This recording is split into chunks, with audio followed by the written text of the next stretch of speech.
Hello and welcome back to Life's Biggest Questions. I'm Ron Mackenzie Lafergie. Yig, otherwise known as the father of serpents, is one of Lovecraft's great old ones. First seen in The Curse of Yig, this snake-like being is known for his love and control over snakes of the world. But what if this freaky snake god was real? Let's explore. If you want more what if videos, check out our biggest what ifs playlist on the channel. Now get ready to get yiggy with it. It's time to ask the question, what if Yig was real? Yig was actually created by Zelia Bishop, first appearing in The Curse of Yig, but it was changed a great deal when Lovecraft added it to the mythos. Little is said of Yig. Some stories say he closely resembles a man until you get too close, while other works depict Yig as looking much more like a snake. In all cases, however, Yig has a distinct love of snakes. Yig views snakes as its children, and much of its kindness and wrath is based on how various individuals treat snakes. Treat them well and Yig has your back, but treat snakes badly and you may feel the wrath of this great old one. Although Yig received relatively little attention in Lovecraft's work, he has found a good deal of popularity in recent years, often being chosen over greater beings when creating mythical games like Dungeons & Dragons. This is largely because he's more relatable to modern readers and gamers. Why?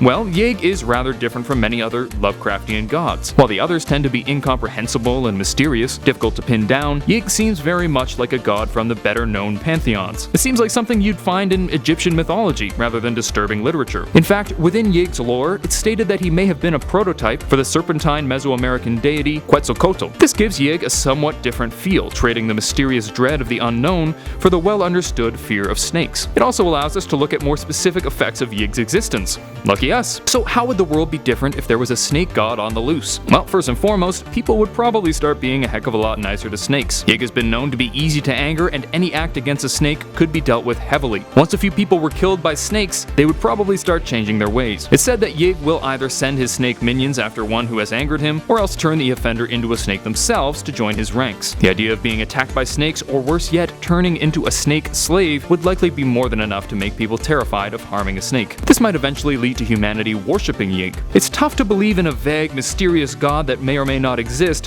when there's a big snake thing running around chucking cobras at everyone it hates. This is something that Yig would likely be very much open to. Perhaps the world would not only avoid harming snakes, but would even raise them to a higher position, similar to cats in Egypt. They would likely become much more numerous, but as long as you stayed on Yig's good side, they likely wouldn't be a danger. However, other than the changes to how we treat snakes, there really wouldn't be much change. Yig is believed to be rather easy to please, so he may not bring with him a number of commandments. He probably wouldn't order us not to mix fabrics, when or with whom to have sex. He wouldn't even necessarily care about killing people. Just be excellent to snakes and party on, dude. Now, it should be noted that some interpretations see him requiring somewhat more from his followers, but it's possible that Yig would be less demanding when it comes to all of humanity. That said, it's possible that even accidental harm to snakes would be punished, and this would have some rather significant effects, particularly on transportation. Transportation would become much more stressful, particularly in more rural areas and off-road. If you accidentally ran over a snake in your car or bike, you may find yourself feeling the wrath of Yig. This would cause people to be more reluctant to travel in certain areas where snakes were more common, and would be even more difficult as the number of snakes rose and rose. Furthermore, it could be that Yig would cause animals that prey on snakes to go extinct, since they too would be killing his children. This would have a huge effect since many species of animals eat snakes, from bobcats to wolverines to the endlessly stoic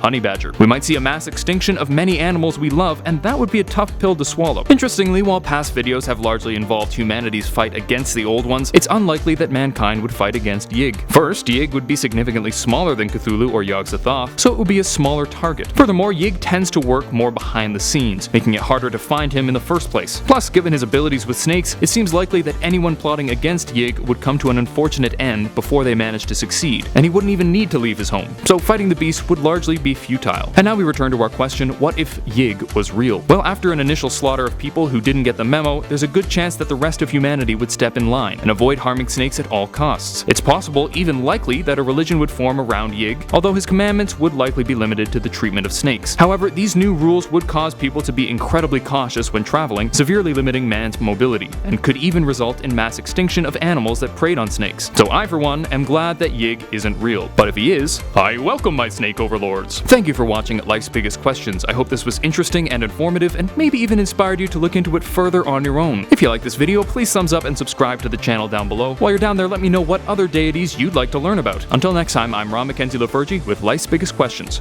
wishing you the best of luck on your quest for answers.